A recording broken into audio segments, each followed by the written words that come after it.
ஒரு அருமையான காணொளியில் உங்களை சந்திக்கிறேன். இன்று விடுமுறை தினம், அதாவது தமிழ் சிங்கள புதுவருட நாளாக இருக்கிறது. கொழும்பு எப்படி இருக்கிறது? கொழும்பு மிகவும் பரபரப்பான கொழும்பு சூழலாக இருக்கும். இந்த வீதியால் 1000 தரம் போயிருப்போம், வந்திருப்போம். ஆனால் இதனுடைய அழகை ரசித்திருக்க வாய்ப்பில்லை. ஏனென்றால் அவ்வளவு வாகன நெரிசல், சன நெரிசலாக இருக்கும். இன்றைய தினம் ஒரு அருமையான வாய்ப்பு கிடைத்தது.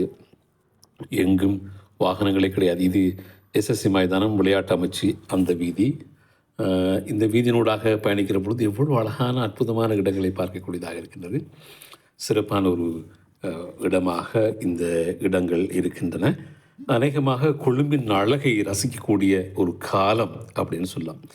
வெள்ளக்காரர்கள் கொழும்பு நகரத்தை உருவாக்குகிற பொழுது ஒரு நாளைக்கு 45,000 பேர் இருப்பதற்கு, வருவதற்கும் போவதற்கும் தங்குவதற்குமாகத்தான் அவர்கள் அந்த விடயங்களை உருவாக்கியிருக்கிறார்கள் கொழும்பு நகரத்தை அந்த காலத்தில்.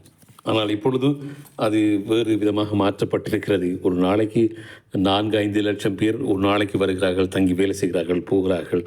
இப்படி கொழும்பு நகரத்தில் அநேகமாக வெளி மாவட்டங்களில் இருந்து வந்து இங்கே தங்கி வேலை செய்வர்கள் தான் அதிகம் என்பதால் தான் கொழும்பு நகரம் வெறிச்சோடி கிடக்கிறது. தங்களது சித்திரை புது வருடத்தை கொண்டாடுவதற்காக அவர்கள் தங்களது ஊர்களுக்கு சென்றிருக்கிற பொழுதுதான் இந்த கொழும்பு நகரம் இப்படி இருக்கிறது. பாருங்கள், இது கிரகரிஸ் பாதை, ஹாட்டன் சுற்றுவட்டத்துக்கு செல்லக்கூடிய அந்த பாதை தான் இது. இந்த பாதை எவ்வளோ இயற்கை பச்சை பசையில் என்று எவ்வளோ அழகாக இந்த காணொளி இருக்கிறது. பாருங்கள், எப்படி இருக்கிறது.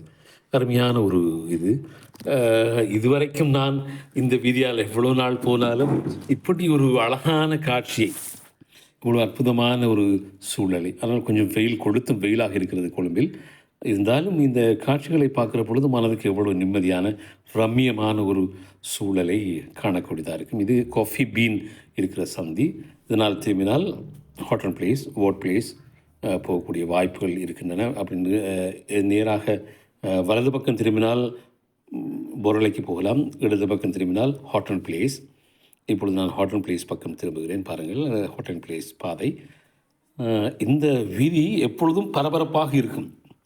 இந்த பரபரப்புனால் அப்படி ஒரு பரபரப்பாக இருக்கும். ஆனால் எந்த ஒரு வாகனங்கள் இல்லை, 1-2 வாகனங்கள். அதே போல் இந்த ஊபர், பிக்மி வாகனங்கள் தான் அதிகமாக உலா வருவதை காணக்கூடியதாக இருக்குது. என்றால் இப்பொழுது நிறைய கடைகள் மூடப்பட்டிருப்பதன் காரணமாக பிக்மி மற்றும் ஊபர் வாகனங்கள் தான் அதிகமாக இங்கே செல்லக்கூடியதாக இருக்கும்.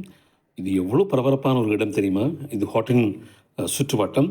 எதிரே இருப்பது நெலும்பொக்குன சர்வதேச அரங்கு எதிரே இருக்கிறது. இப்போ அந்த ஹாட்டன் சுற்றுவட்டத்தில் தான் நான் அந்த சிக்னல் லைட்டில் நிற்கிறேன். பாருங்கள், இப்பொழுது அந்த சுற்றுவட்டத்தில் இருந்து ஹாட்டன் சுற்றுவட்டத்தை சுற்ற போகிறோம்.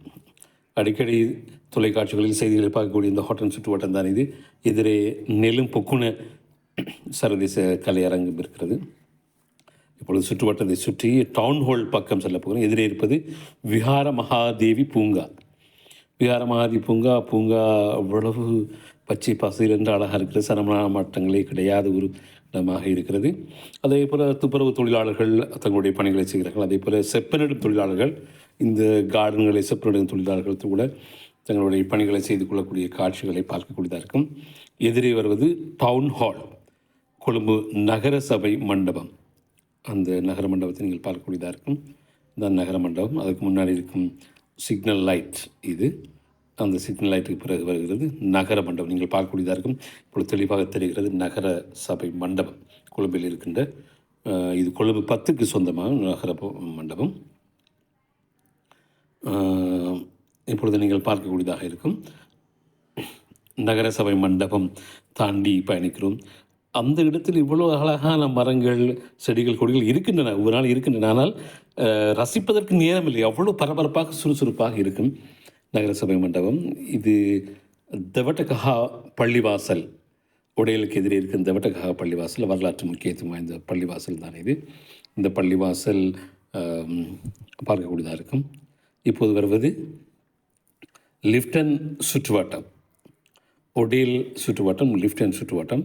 இது ஒரு பக்கம் மருதானை, ஒரு பக்கம் கொள்ளுப்பட்டி, ஒரு பக்கம் வார்ட் பிளேஸ் என்று 4 சந்திகளை கொண்ட ஒரு சுற்றுவட்டம்.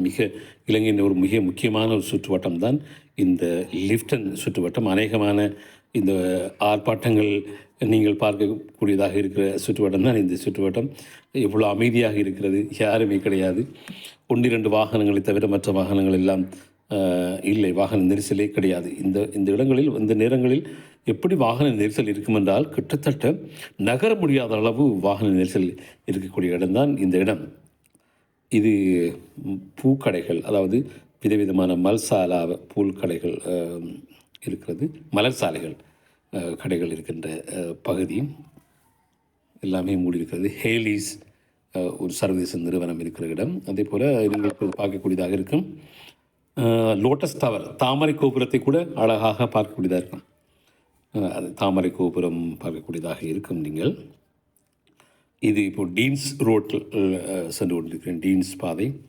டீன்ஸ் பாதையெல்லாம் கனவில் கூட நினைத்து பார்க்க முடியாது இப்படி ஆறுதலாக இருக்கும் என்று. ஆறுதலான ஒரு சுவாரஸ்யமான பயணம். கிட்டத்தட்ட யாரும் இல்லை. நான் வீதி ஒழுங்குமுறைகளை கடைப்பிடித்து பயணிக்கிற பொழுது அற்புதமாக இருக்கும். இப்பொழுது மருதானை டீன்ஸ் பாதை வரைக்கும் உங்களுக்கு காட்டுகிறேன். இப்போது கொழும்பு இப்படித்தான் இருக்கிறது இன்று. அதாவது புது வருட தினத்தன்று வெளியூர் மாவட்ட மக்கள் எல்லாம் தங்களது ஊர்களுக்கு சென்ற பிறகு கொழும்பு இவ்வளவு அழகாக, அற்புதமாக, ரம்மியமாக காட்சியளிக்கிறது. இப்படியான சூழல் தான் கொழும்பை பார்க்க ஆசையாக இருக்கிறது.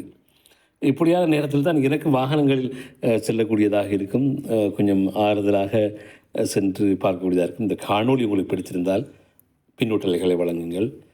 எங்களது ரிலா ரிப்போர்ட் சேனலுக்கு உங்களுடைய ஆதரவை தாருங்கள்.